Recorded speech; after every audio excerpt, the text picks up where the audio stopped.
chers amis téléspectateurs, amis des EDTV, nous continuons avec nos interviews. Nous avons ici un membre de la Lucha. La Lucha, c'est ce mouvement qui fait bouger les choses au Congo. C'est un mouvement qui a commencé à l'est du Congo, à Goma plus précisément. Nous avons notre frère ici qui va se présenter. Bonjour mon frère. Bonjour, je réponds au nom de Luc Nkulula. Je suis membre de la Lucha. Je vis en République démocratique du Congo, plus précisément à l'est du pays, donc à Goma. Quelle est la raison qui vous a amené ici à Bruxelles? Je suis à Bruxelles pour participer dans le conclave convoqué par Étienne Tshisekedi avec les membres de l'opposition ainsi que la société civile. Je suis là pour un objectif bien précis, faire avaler à nos politiques ce que nous avons toujours promis comme revendication dans le pays. Et nous insistons sur certains préalables afin de sortir le pays de l'impasse où il se trouve à ce moment. C'est notamment demander que les politiques posent pour préalable avant d'aller au dialogue la libération des prisonniers politiques. Et que sans cet acte de bonne foi, on ne peut pas constater un avancement des échanges ou d'un processus de dialogue quelconque. Et deuxièmement, c'est de poser des préalables clairs sur ces prétendus dialogues dont on attend. Poser des dates, poser des limites, afin de mettre Kabila sous un fait accompli. Vous nous avez convoqués dans le dialogue, nous sommes là. Mais on ne viole pas la Constitution, on respecte le délai du renouvellement de son mandat, on respecte la Constitution dans son esprit selon son éditeur depuis 2005. Donc voilà les préalables dans lesquels nous avançons ici, mais aussi à appeler cette opposition congolaise qui chaque fois se réunit mais n'aboutit jamais à des consensus constructifs pour le pays. Et ici où on est maintenant là, les tirer un peu les oreilles parce qu'eux aussi, ils ont beaucoup dialogué. Ce n'est pas la première fois. Ce pays n'est pas à son premier dialogue. Il y a eu la CNS, il y a eu les accords de Sun City, nous sommes allés à Gaborone, nous sommes allés à Addis Abeba. Et très récemment ici, nous avons été à Gorée, ensuite ailleurs.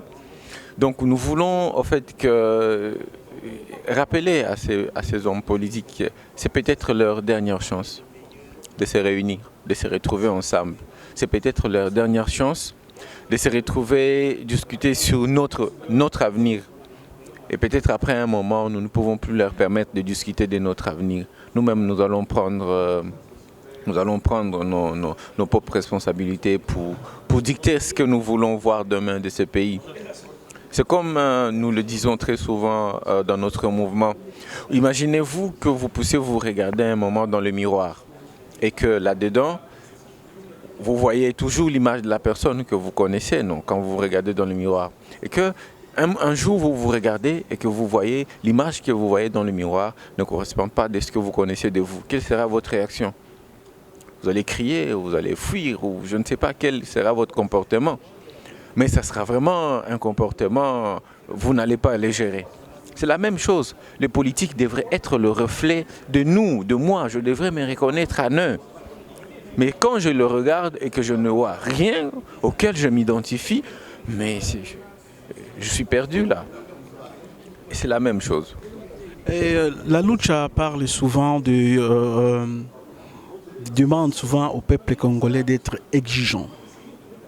Vous parlez tout le temps parce que le peuple congolais n'est pas assez exigeant selon vous? Vous pouvez le constater.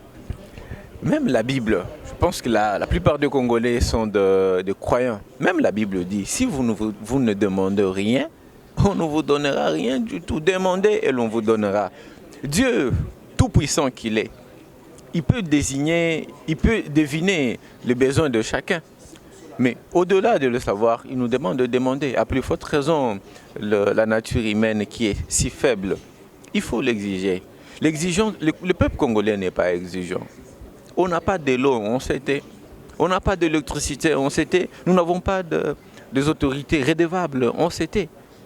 Si un seul instant, le peuple congolais pourrait s'arrêter et s'est transformé en un peuple exigeant, mais les choses, bon, on n'a pas besoin de dialogue pour que ça change. Si on est exigeant, même si l'eau part pour 1 minute, nous sommes tous sous la rue, mais on n'aura jamais besoin de dialogue. Parce que le politicien, avant de commencer à briguer un poste, une mandature quelconque, il pourra se rassurer qu'il a des réponses aux problèmes du peuple et ne pas voir tous ces imposteurs que je vois en politique aujourd'hui. Ils ne vous donnent ni de l'eau, ni d'électricité, ils ne vous donnent pas de l'emploi, ils vous donnent rien du tout et nous, on ne dit rien. Ce que nous voulons, c'est ramener cette population, d'arrêter de beaucoup râler. Ils parlent trop, ils crient trop, mais ils ne font rien en termes de concret. Nous, les amener vers la piste d'exigence. Si on est exigeant, nous aurons des autorités redevables. Et c'est la raison qui vous a amené à entrer dans la lutte pour exiger qu'il y ait respect des politiciens vis-à-vis de la population. Oui, mais ils devraient savoir que c'est nous leurs créateurs. Aujourd'hui, ils ont renversé l'échelle de valeur. Ils pensent que c'est eux qui sont au-dessus de nous, mais dans la pyramide des autorités, le peuple est au sommet de la pyramide. Les politiciens viennent, je ne sais pas moi, en dernier lieu, mais nous, on est au sommet de la pyramide. Et ça, ils devraient en tenir compte. Ils devraient nous respecter bien plus que tout.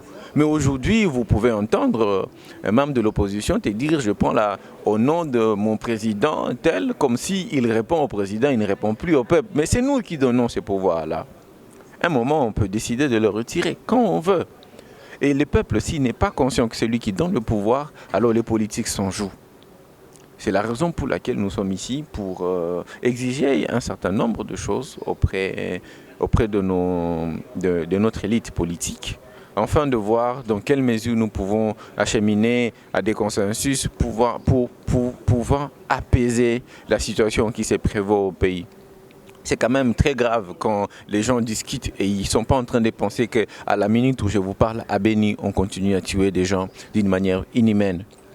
C'est quand même inconcevable quand les gens se réunissent et ne se rendent pas compte qu'il y a des gens qui, à cause de la mauvaise gouvernance qui règne au pays, ils sont l'objet de beaucoup de violations des droits de l'homme. Il y a des gens qui ne dormaient plus chez eux, il y a des gens qui ont abandonné leurs champs, il y a des gens qui vivent dans des cas de réfugiés, ça fait plus de 10 ans aujourd'hui, parce que simplement, et puis ils sont des déplacés internes au pays, parce que simplement il y a une mauvaise gouvernance.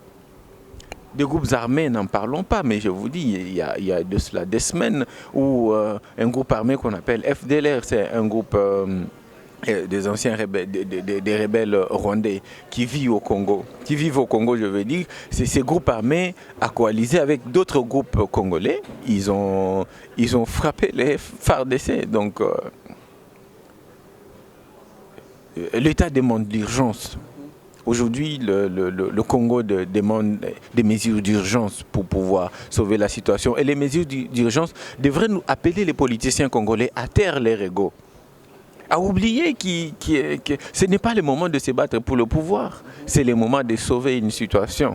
Imaginez-vous que vous avez un unique fils et vous avez déjà atteint la ménopause. Et on vous apprend que cet unique fils, l'unique que vous avez, va mourir. Et qu'il n'y a que vous qui pourrez le sauver. Qu'est-ce que vous feriez ? Vous allez vous battre de la paternité ou comment? Nous n'avons que ce Congo-là et il est en train de mourir. Et nous ne pouvons pas en créer un autre. Quelle sera notre attitude? Nous devrions normalement prendre des décisions qui vont dans un consensus vers lequel nous trouvons des solutions concrètes. Et vous avez répondu présent à l'invitation du président Tshisekedi. Et pourquoi vous avez répondu présent? Et sachant que les autres ont refusé de venir ici. Et quelle est la raison qui vous a poussé de faire ces longs voyages, d'arriver jusqu'ici? Et je sais que vous êtes auto-financé vous-même pour arriver jusque là où vous êtes en Belgique. La première des choses, que nous sommes un mouvement non violent. Des espaces pareils comme les conférences, le débat, la radio, ce sont des espaces par lesquels nous pouvons nous exprimer, expliquer aux gens quel est notre mode opératoire, qu'est-ce qu'on veut. Les gens pensent peut-être que la lucha, c'est seulement la rue, la mobilisation de la population pour aller dans la rue. Non, pas du tout.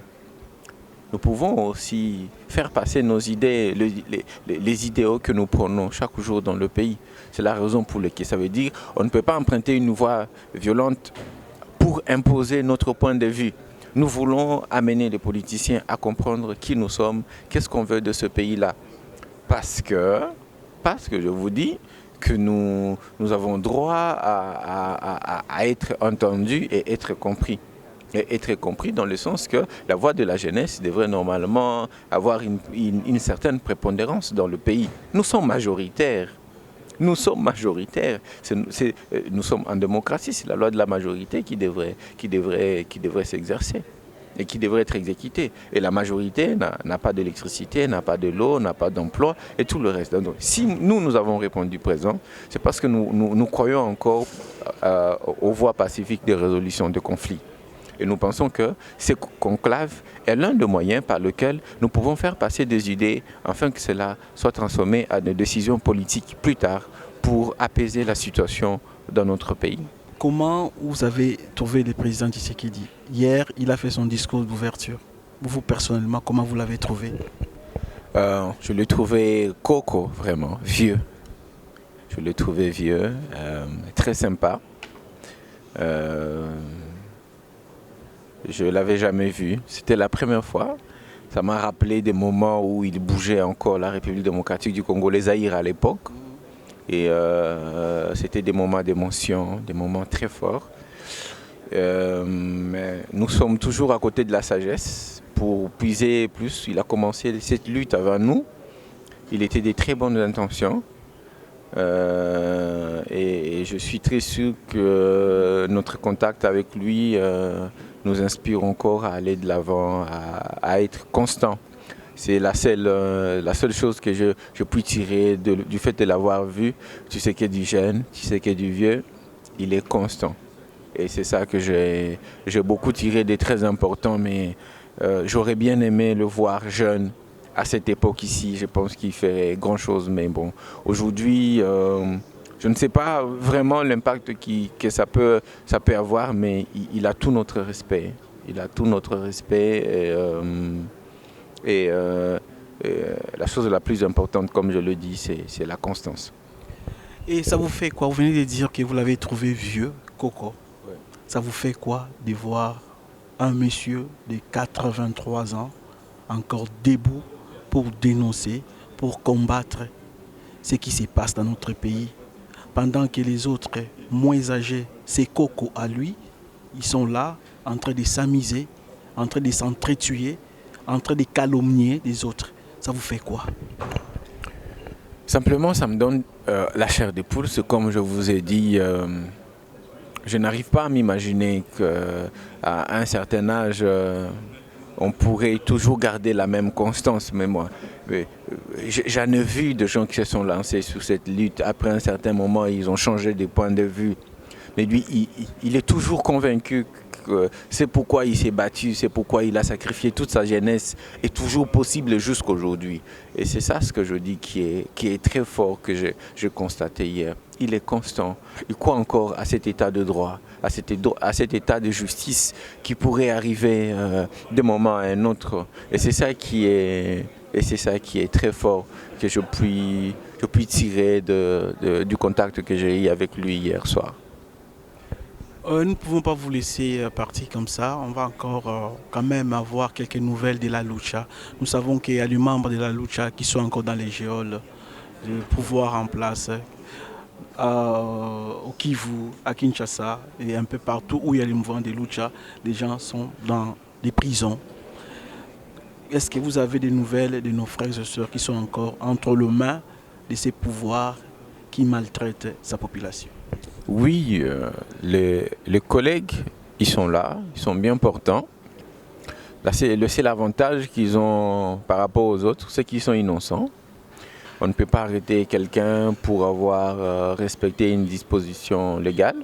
On ne peut pas avoir arrêté quelqu'un pour avoir exigé que le faiseur de loi respecte leurs propres principes. Et c'est ça que nous trouvons trop injuste. Et depuis qu'ils sont en prison, nous les rendons visite. Ils ont assumé leur lutte et c'est pourquoi ils sont là-dedans. Mais la chose la plus importante, peut-être que la jeunesse congolaise pourrait tirer éventuellement de leur arrestation là-bas, c'est le fait que ces jeunes-là appellent la mobilisation de tous les jeunes au Congo, d'en faire autant.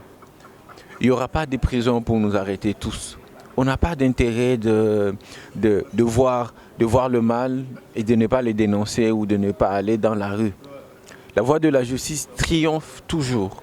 Et c'est ça les messages qu'ils nous donnent chaque jour. Ils sont forts moralement aussi. Il y a certains, par exemple à Goma, qui sont condamnés pour 6 mois de prison. Ils vont purger leur peine d'ici le 15 août. Ils seront sortis. De l'autre côté, à Kinshasa, il y en a ceux qui sont condamnés pour 2 ans. Et il y en a d'autres qui sont en pleine procédure. Donc, nos amis sont là. Et ils vont quitter la prison et nous allons continuer les actions de terrain jusqu'à ce que ce pays change. Merci beaucoup mon frère Luc. En tout cas, je suis vraiment fier de vous.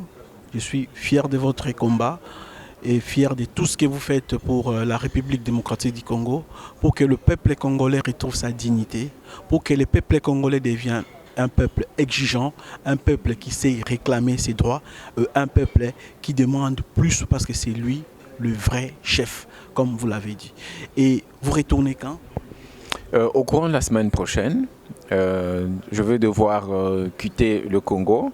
Mais bien peut-être le seul regret que j'ai, c'est de ne pas rencontrer la communauté congolaise de la diaspora. Les jeunes comme moi. J'aimerais bien parler aux jeunes qui ont mon âge. C'est un peu de discuter parce que c'est au choc d'idées que jaillit la lumière. J'aimerais bien le voir, qu'on parle de notre pays, qu'on se raconte de nos petites nostalgies à ces pays qui nous réunissent tous. Et cet amour que nous avons tous pour le pays Congo, je pense que ça ferait énormément plaisir. C'est peut-être ça que je regrette. Mais pour le reste, je demanderai à tous les Congolais de rester unis et de taire leurs égos et de faire avancer ces pays. Ces pays n'ont pas besoin des hommes avec des biceps ou de gens qui savent trop parler ou de gens qui veulent être trop visibles. Ces pays ont besoin que chacun apporte sa pierre de construction pour le construire et le faire avancer. On n'a pas besoin de connaître le nom de Luc ou de qui que ce soit. Nous avons besoin de connaître un Congo, comme on connaît la France, comme on connaît les États-Unis, comme on connaît la Belgique et les autres pays. Nous avons besoin qu'on connaisse aussi le Congo comme tel, mais pas connaître le nom de gens. Donc c'est une nécessité aujourd'hui de mettre en place des institutions fortes que des hommes forts. Et nous devons arrêter les cultes de personnalité. C'est ça qui nous affaiblit. Nous camponner derrière des hommes, nous camponner derrière les individus. Et ça nous... Parce que les hommes passent. Les hommes passent, mais les idéaux, ça ne passe pas. Il faut qu'on soit tous derrière les idéaux. Et c'est la meilleure chose qu'on peut léguer à nos enfants et nos petits-enfants. J'aimerais un jour, après notre génération, que nos enfants disent que cette génération s'est distinguée par rapport à tout autre dans l'histoire du Congo. Et c'est ça que j'attends de la diaspora congolaise et de tous les Congolais en général.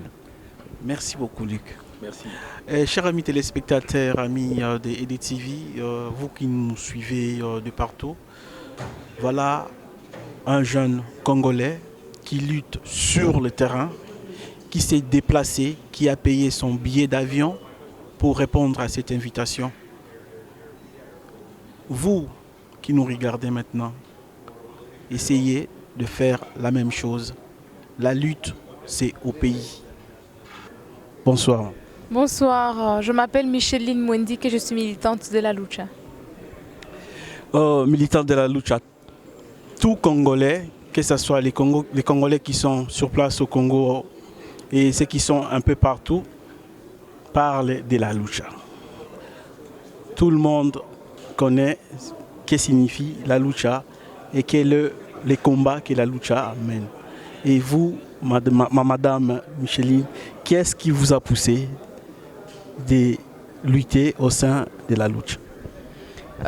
Tout simplement, je lutte comme citoyenne ordinaire et que je veux apporter ma pierre au changement. Et que dans la lucha, c'est la manière pour moi la plus respectueuse et honorable de traduire mes idéaux en actes concrets. Et je trouve ma place au sein de ce mouvement. Et c'est quoi vos idéaux pour le Congo? Nous partons du fait qu'il y a des problèmes au pays, et pour des problèmes d'abord matériels. Il n'y a pas d'eau, il n'y a pas d'électricité, il n'y a pas de route, mais il y a aussi des responsabilités. Les responsabilités se trouvent entre le peuple qui accepte silencieusement de souffrir et qui pense qu'il y aura un sauveur qui descendra du ciel pour venir les sauver, et aussi des dirigeants qui ne considèrent que leurs propres égoïsmes. Et alors, nous, au sein de la lucha, nous pensons que le peuple est là comme protagoniste, c'est-à-dire qu'il doit donner ses prises de position par rapport à ce qui s'est fait, qu'il doit interpeller les dirigeants à leur redevabilité et que c'est elle qui a la souveraineté. Et vous vous êtes retrouvé ici en Belgique sur invitation bien sûr du président Étienne Tshisekedi. Quand vous avez reçu cette invitation, vous avez eu un moment d'hésitation? Pas vraiment hésitation parce que nous avions fait notre analyse un peu plus avant que l'UDPS prenne ses positions, et quand Étienne Tshisekedi nous a invités, nous avons dit on accepte une invitation, on vient voir ce que ça va donner. En tant que maman, en tant que femme, tout ce qui se passe au Congo, surtout à l'Est, là où vous résidez, ça vous fait quoi? En tant que personne, c'est vraiment un sentiment de... Je ne sais pas comment dire, c'est quelque chose qui nous brise les cœurs. Ce qui se passe, d'abord, on a tué des gens, on tue des gens. Ce n'est pas aujourd'hui qu'on a commencé à tuer les gens. Nous sommes en guerre depuis 23 ans. Donc, il y a des jeunes qui ont 23 ans qui se trouvent à l'est du pays, qui ne connaissent que la guerre. N'ont jamais vu les armes et cessé de battre. Non, il y a presque toutes les personnes à l'est ont au moins une personne de leur famille qui est morte dans cette barbarie. Et on ne peut même pas compter les morts, non, parce que personne ne prend le temps de les compter.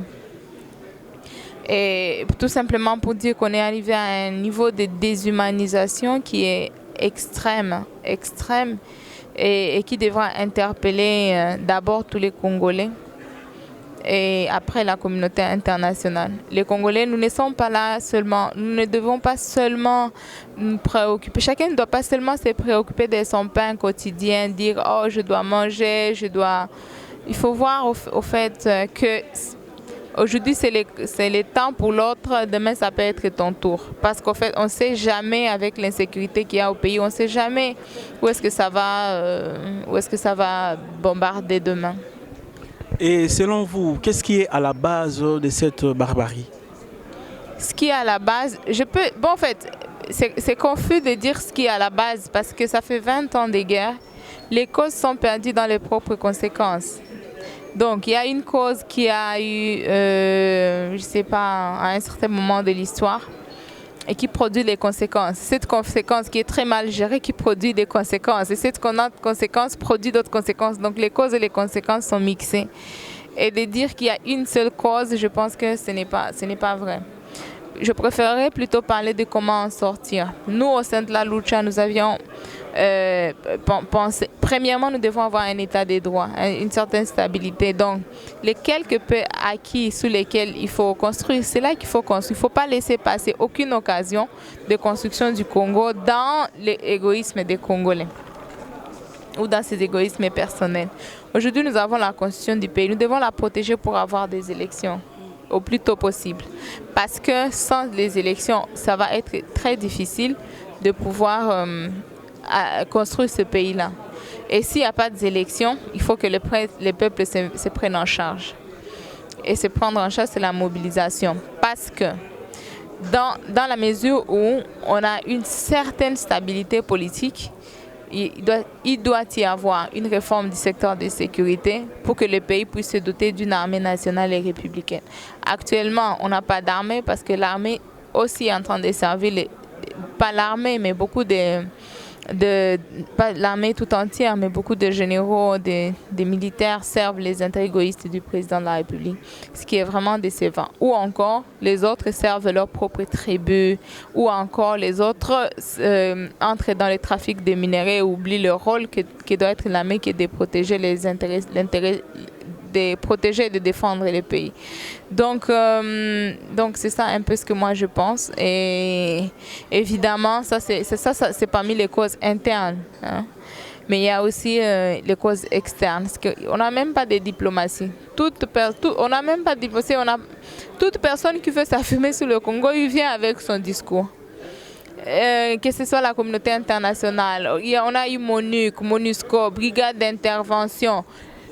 L'Est est parfois on arrive à des moments où l'Est est surmilitarisé, mais que les gens continuent à mourir. À Beni, dans les territoires de Beni, on tue des personnes à 300 mètres des bases militaires internationales, ce qui est très grave parce que c'est la mission la plus coûteuse de l'histoire des Nations Unies dans le monde.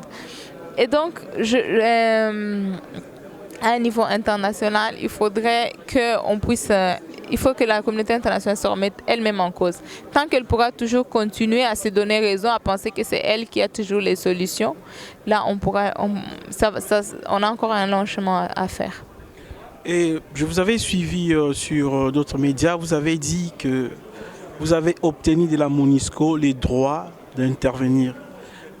Au point où nous sommes actuellement, êtes-vous satisfait des rôles que joue la MONUSCO actuellement, notamment à Beni? Nous, on n'est vraiment pas satisfait, je viens de le dire. On tue des gens à 300 mètres d'une brigade internationale, la plus coûteuse, la plus impressionnante de l'histoire des Nations Unies. C'est une honte pour la planète. Ce n'est pas seulement une honte pour nous, les Congolais. Je pense vraiment que... oui, on avait lutté pour qu'il n'y ait pas une brigade neutre, parce que nous pensons qu'au Congo, la neutralité ne devrait pas être la règle. Il y a le bien, il y a les valeurs et il y a les antivaleurs. Quand quelqu'un est là en train de protéger les antivaleurs, comment est-ce que tu vas entrer en dialogue avec lui avec une neutralité? Donc, je pense qu'il y a des valeurs à protéger et qu'en matière de sécurité, on ne va pas dire vous êtes en train de tuer les gens, moi je viens pour observer avec neutralité. Non, il faut venir pour intervenir. C'est pour cette raison, à cette période-là de l'histoire, le contexte nous avait inspiré de demander la brigade d'intervention. Évidemment, nous avons obtenu une des victoires de la lutte. Nous avions obtenu à ce moment-là toute une résolution qui instituait la brigade d'intervention de la MONUSCO. Mais dans la manière dont elle est en train de faire le travail, il y a vraiment encore beaucoup à améliorer pour dire qu'avoir un texte, avoir une résolution, ça ne suffit pas, que le travail au terrain continue. Et que nous continuons le travail. Il y a 3 semaines, nous avons fait un sit-in devant la MONUSCO pour effectivement parler de notre problème par rapport à Beni et de nos pensées par rapport à ces situations-là. Mais nous continuons encore à dire tout ça, ça ne pourra jamais finir tant qu'on n'a pas une armée. Personne ne protégera les Congolais mieux qu'eux-mêmes. Qui compose la MONUSCO? Les Indiens, les Pakistanais, non? Qui eux-mêmes d'ailleurs ont des conflits chez eux qui sont incapables de gérer. Et que c'est eux qui viennent pour faire la mission de la paix. Et ils ne sont pas prêts à laisser leur peau au Congo, non? Et donc... évidemment, il y a la résolution sur la brigade d'intervention, mais dans la faisabilité et dans l'application, il y a encore beaucoup de choses à faire. Maintenant que vous êtes ici en Europe, il n'y a pas une idée au fond de vous qui vous dit non, attention, j'ai assez vu de morts, je vais rester ici pour me protéger moi? Non. Et je compte rentrer chez moi. Au fait, regarder la souffrance de mon peuple, de loin, c'est parfois un peu plus dur. Je préfère regarder en face et on verra. c'est peut-être une thérapie pour moi de ne pas toujours voir une réalité comme une fiction, parce que c'est incroyable quand même ce qui se passe là-bas. Et en étant loin de mon pays, parfois j'ai une impression que ça devient comme une fiction, ça devient comme des rêves, des choses qui te reviennent, comme s'il y avait un film dans lequel tu étais un acteur et que tu devais être obligé comment on dit ça, d'avoir de mauvais rêves, de cauchemars, c'est comme un cauchemar de notre vie. Et que peut-être quand je serai là, je pourrais affronter ça d'une manière plus lucide. Et personnellement, quelles sont vos attentes à l'issue de ces conclaves? Nous voulons aboutir aux élections. En fait, dans la mémoire collective, le président Joseph Kabila n'existait plus après le 19 décembre 2016. Dans la mémoire collective de tous les Congolais. Et lui-même, il est en train de bloquer sa sortie. Parce que la Constitution lui donnait une sortie honorable. Mais lui-même, il est en train de bloquer sa sortie. Parce que il est déjà parti, en fait. Parce que les textes disent comme ça. Voilà, celle qui peut mériter ces titres, comme on le voit sur les réseaux sociaux, des Jeanne d'Arc congolaises. Franchement, c'est quelqu'un, c'est une maman à féliciter. Un dernier mot pour tous ceux qui nous suivent. Bon, parce qu'on parle du conclave aujourd'hui, j'aimerais que les politiciens puissent comprendre que nous continuons à être un mouvement non partisan et que c'est lui qui va prendre le pouvoir après Kabila, parce que Kabila est déjà parti pour moi le 19 décembre. Nous serons là aussi pour l'aider à être plus redevable. Est-ce qu'une dernière, vous avez des ambitions politiques? Non. Bon, en fait, je ne sais pas ambition politique ce que ça veut dire. Mais personnellement, je pense que tous les Congolais devaient se préoccuper de la politique de leur pays et voir le plus possible comment ils pouvaient y contribuer. Être sous les postes politiques, bon, je sais pas, je n'y pense pas. Je ne pense pas que cela, c'est une question qui se discute. Je pense que c'est une question de destin, de choix que chaque personne peut faire. Mais le choix qu'il faut faire, c'est vraiment de travailler pour le peuple congolais. Où que tu sois, en politique, dans la société civile, dans la société économique, gestionnaire d'une entreprise, banquier, élève, étudiant, nous tous, nous devons travailler pour l'intérêt du Congo. Être en politique ou ne pas être en politique ne devrait pas être un frein. Madame, merci. Merci.